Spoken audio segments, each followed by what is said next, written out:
Good day, my dear students. For today's video, we're going to proceed with our next sub-learning competency for the second learning competency of general mathematics under the strengthened senior high school curriculum, which is applying percentage increase or decrease in various contexts.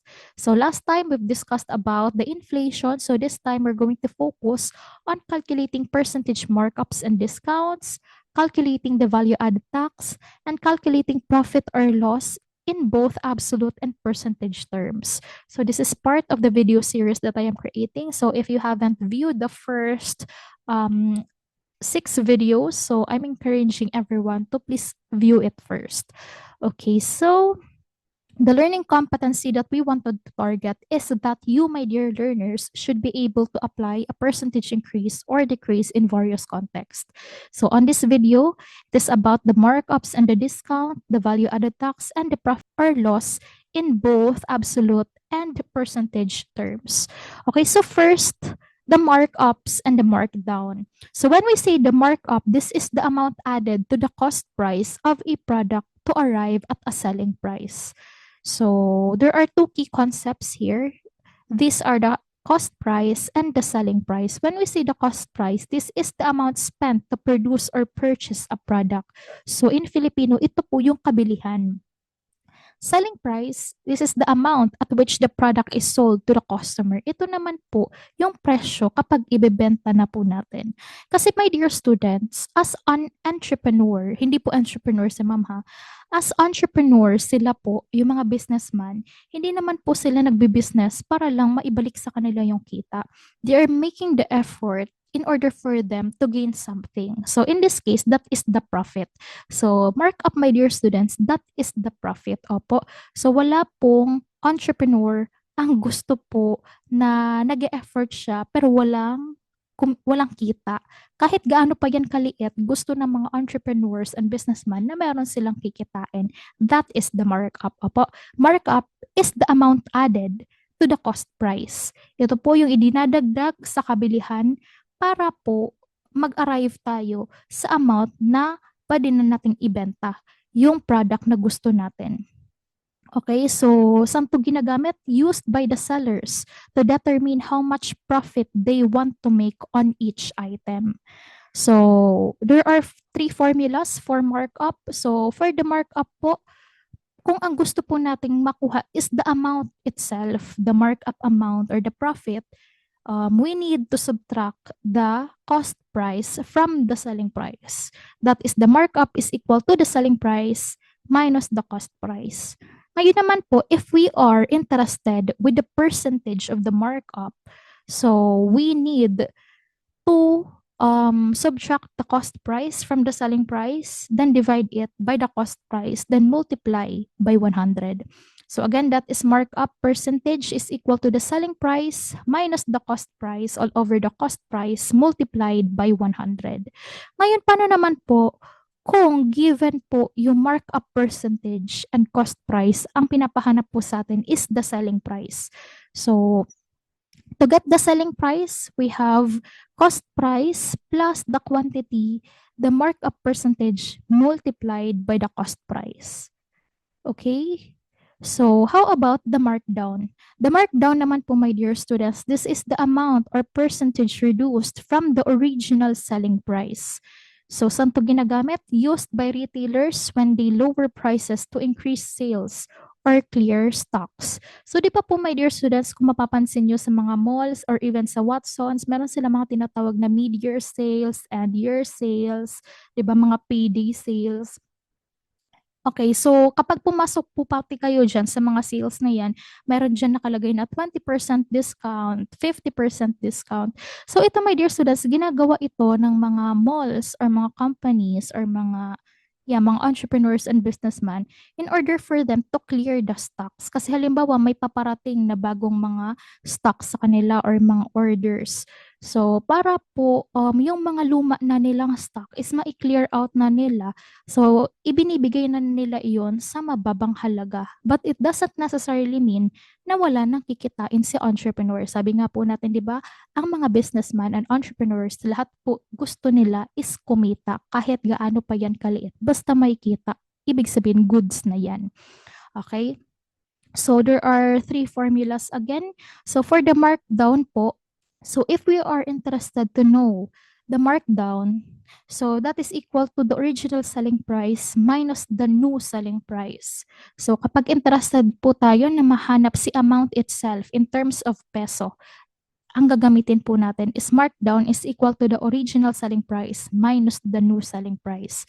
Pero kapag ang gusto po natin is in terms of percentage si markdown, ang gagamitin po nating formula, original selling price minus the new selling price all over the original selling price multiplied by 100. Ngayon naman po, kapag ang gusto natin is si discounted price na, ito na po yung price na babayaran na po natin sa cashier, that is the original price multiplied by 1 minus the markdown percentage. Okay? So to make things tangible to us, let us have this example. So Anna bought a designer bag. So Anna bought a designer handbag for 2,400 pesos from a supplier. She originally sold it for 3,120, but during a holiday sale, she lowered the price to 2,808 pesos. So first question, what is the markup percentage based on the cost price? Letter B, what is the discount percentage based on the original selling price? And letter C, how much profit did Anna make after the discount? So, ano po yung mga given natin dyan? So, meron tayong cost price. Apo, so ano yung cost price dito? Anna bought a designer handbag for 2,400. So, we have the given here. So, meron tayong cost price. Ito po yung kabilihan ni Anna ng kada isang bag. So, that is 2,400. So, we use the original.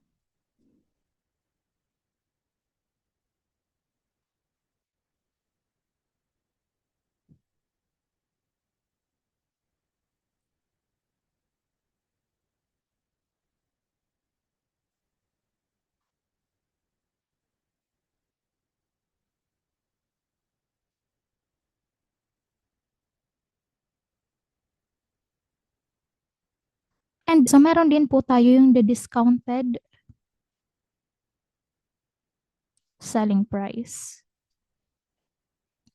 The discounted selling price is 2,808 pesos.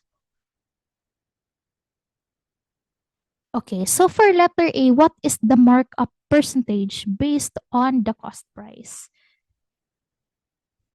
So ang pinapahanap po sa atin is the markup percentage. So meaning to say, we're going to use markup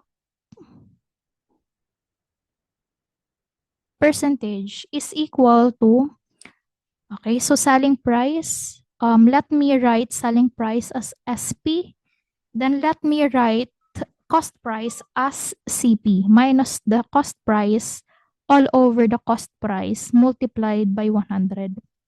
So that is equal to, what is the selling price? The selling price is 3,120.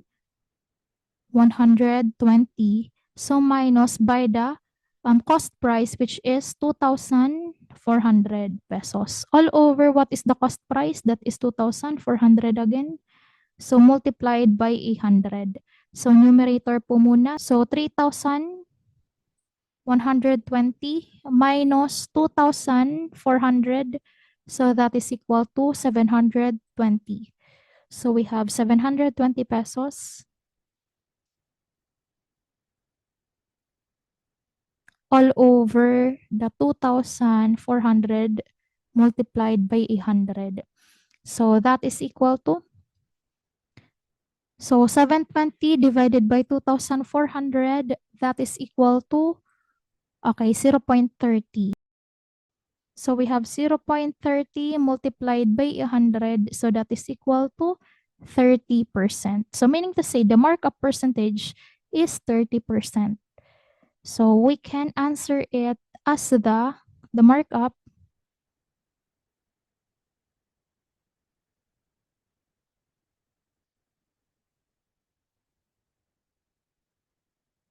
is 30%. Okay, so let us first rearrange everything.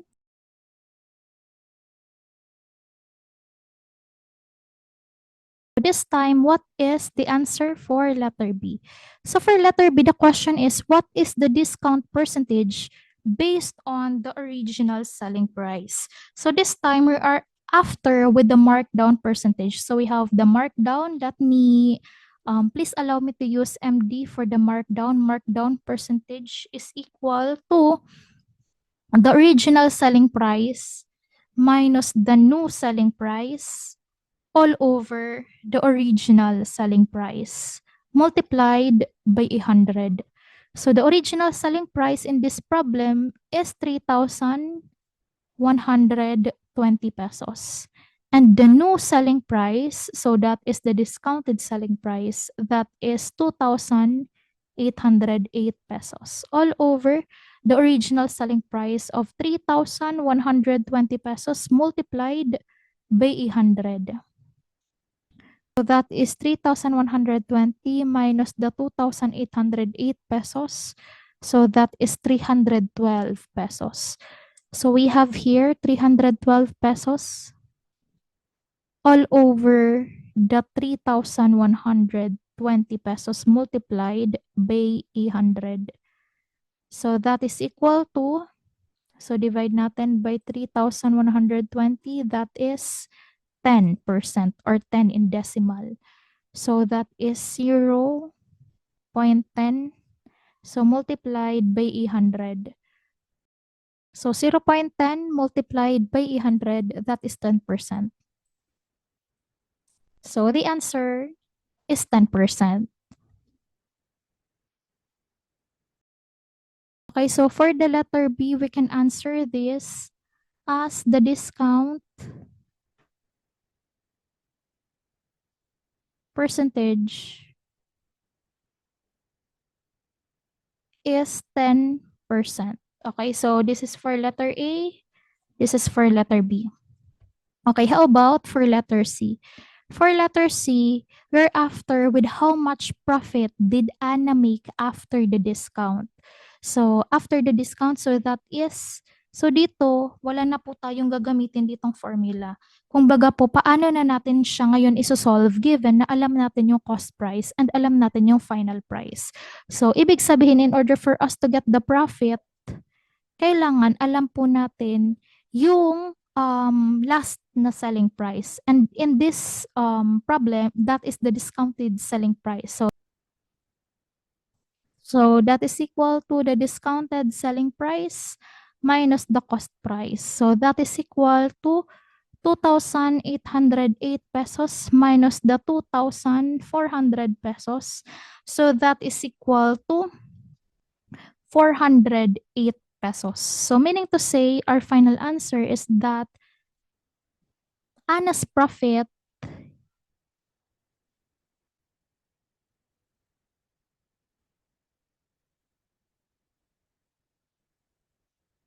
after the discount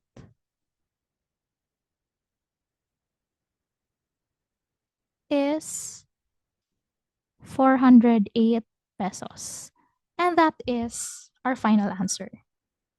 Okay, for our second problem, I want you to pause this video and please try this problem on your own first. Okay, so sana po na-try na.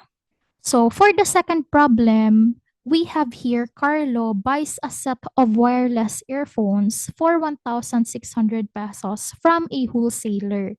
He sets the original selling price at 2,000 pesos but later offers a sale price of 1,700 to attract more customers. For letter A, how much is the markup amount in peso? Letter B, what is the markdown percentage based on the original selling price? And letter C, what is the markup percentage based on the cost price? Okay, for letter A, before we proceed with the problem solving, again, we need to find for the given. So we know that the price of the wireless earphones from the wholesaler is 1,600. That is our cost price.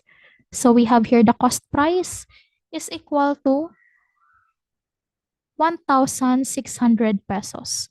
And also, ano pa po yung meron tayo? We have the original selling price, OSP na lang natin, which is equal to magkano po? That is 2,000 pesos. Now, dahil po gusto niya na maka-attract ng mga customer, meron tayong discounted sale price. Kaya lagay natin discounted selling price or that is the sale price. Synonymous lang po sila. That is 1,700 pesos. Okay, so what is the markup? So for letter A, we are asked for the markup or how much is the markup. So markup tayo is equal to the selling price minus the cost price, di ba po? And the selling price for this problem is 2,000 pesos. Okay, so what is the cost price? The cost price is 1,600 pesos on our calculator, or simply that is 400 pesos. Meaning to say our markup, so the markup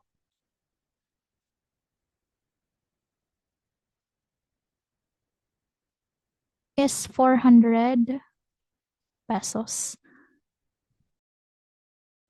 Okay, for letter B, what is the markdown percentage based on the original selling price? So again, our formula for the markdown percentage is given by the markdown. This is for letter B. So we have the markdown percentage is equal to the original selling price minus the new selling price all over the original selling price multiplied by 100.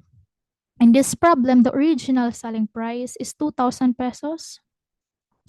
And the new selling price, that is the discounted selling price, so that is 1,700 pesos all over the 2,000 pesos multiplied by 100. So that is equal to 2,000 minus 1,700, that is 300 pesos all over the 2,000 pesos. So multiplied by 100, so that is equal to, in our calculator, we have the 300 divided by the 2,000, that is equal to 15, 0.15.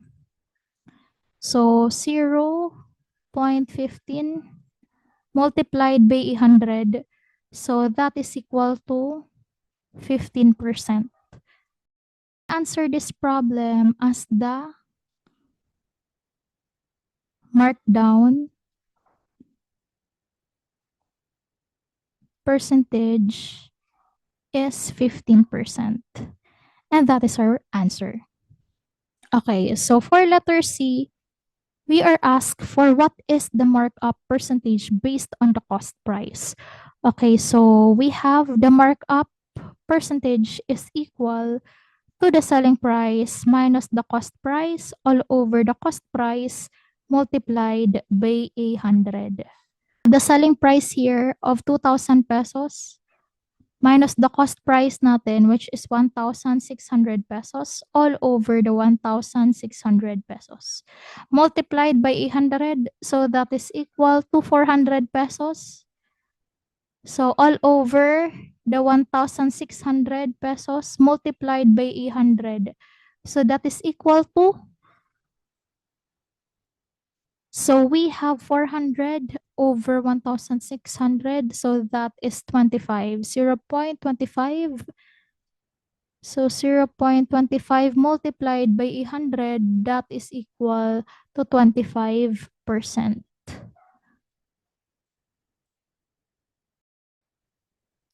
So for letter C, we can answer this as the markup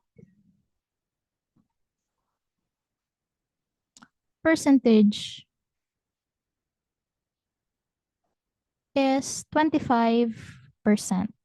And these are our answers for problem number 2. Okay. For problem number 3, I want you to pause this video and please try to answer this on your own. Okay, so sana po na-pause na po yung video at sana po nakapag-try na rin. Problem number 3, Jenna owns a small business selling custom-made backpacks.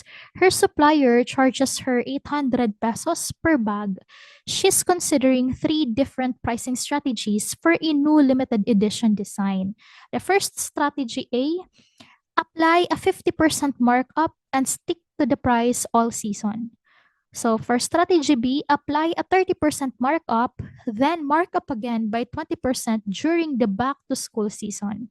For strategy C, apply a 40% markup, but offer a 15% markdown during end of season clearance. Okay, so there are only two questions. First question, A, compute the final selling price under each strategy. For letter B, if Jenna wants both a competitive price and the highest possible profit per unit, which strategy would you recommend? Okay, so dito, all of the discounts and the markups are used in one problem. So yung gagamitin po natin dito is the formula for the discount price and also for the selling price. First, let us identify the given. And the only given here is the cost price, which is 800 pesos.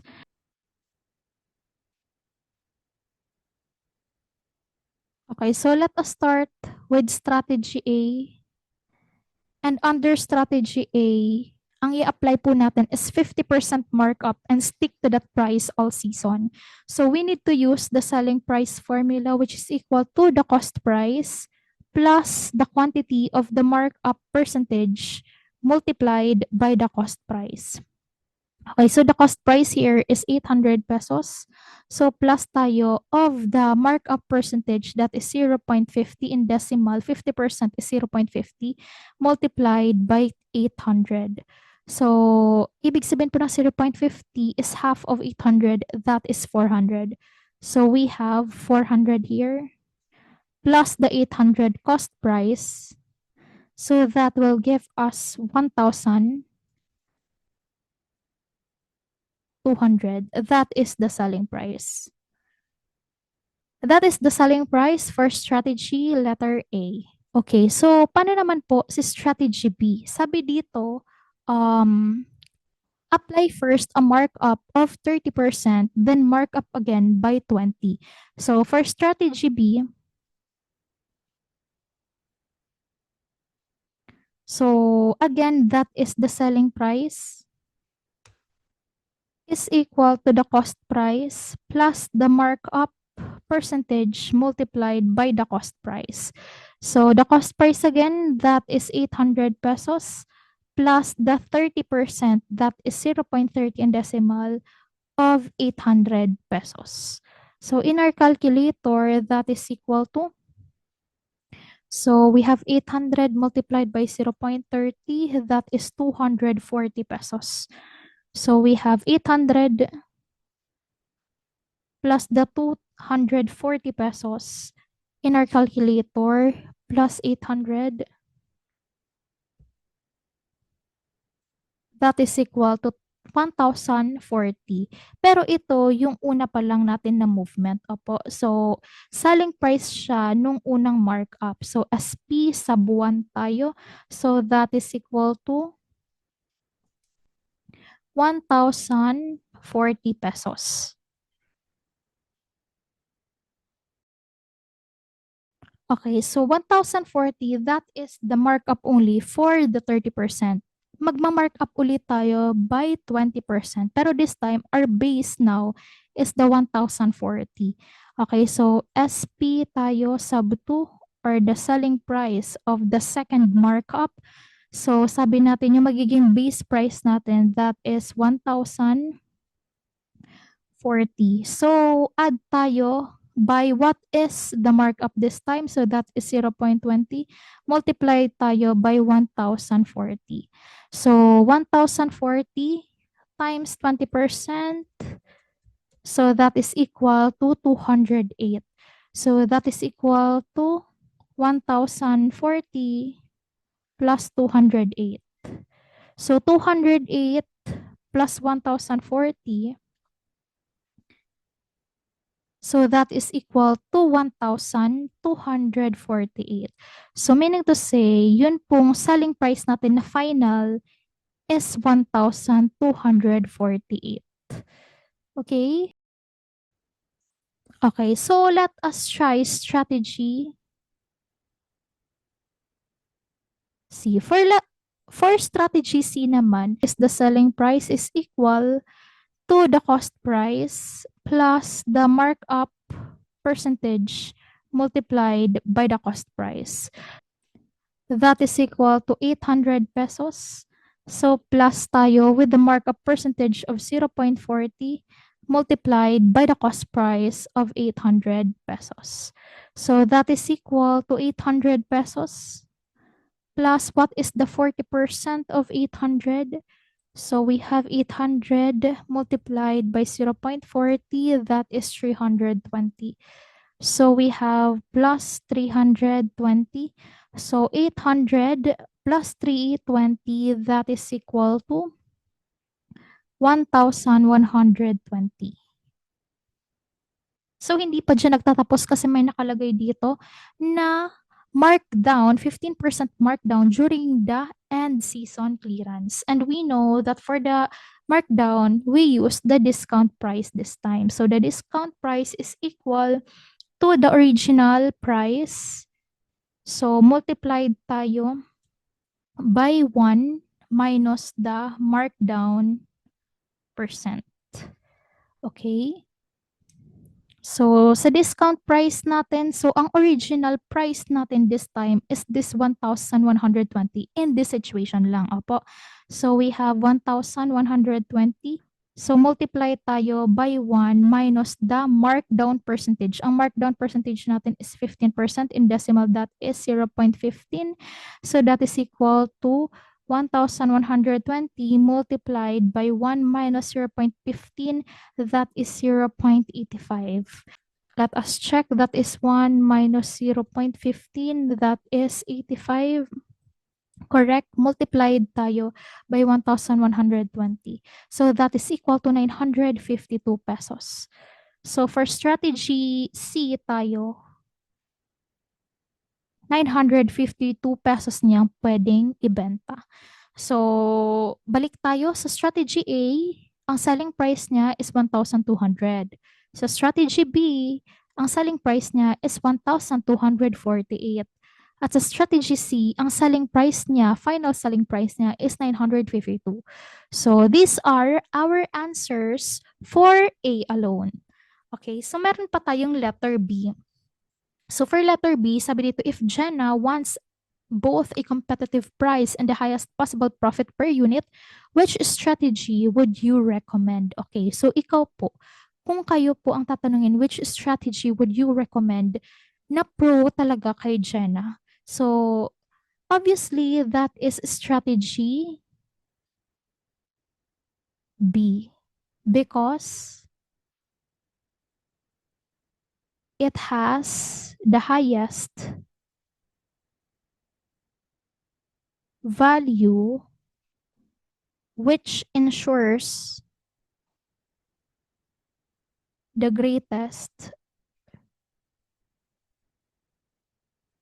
return to Jenna.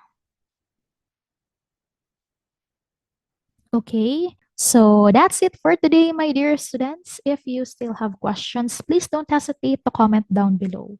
If you find this video helpful, please like and subscribe to my YouTube channel. So I'll see you in my next video. Goodbye po!